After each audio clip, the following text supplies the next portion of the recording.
News હવે અગત્યના સમાચાર।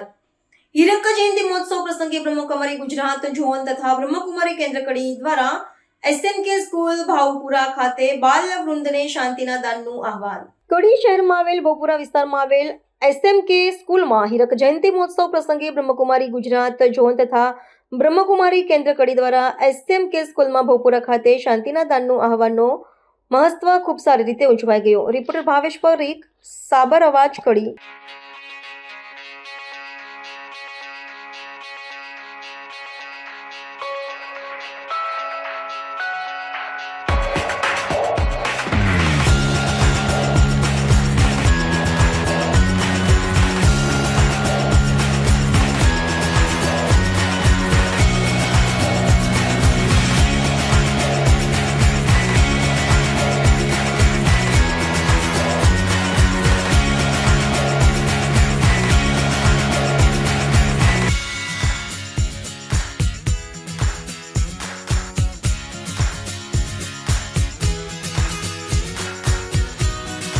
આવા ન્યૂઝ જોવા માટે સાબર આવાજ YouTube ચેનલને સબસ્ક્રાઇબ કરો અને લાઇક કરો, જેથી હવે પછીના દરેક સમાચાર સબસ્ક્રાઇબ કરેલા હશે તેઓને નવા સમાચારની માહિતી મળી જશે।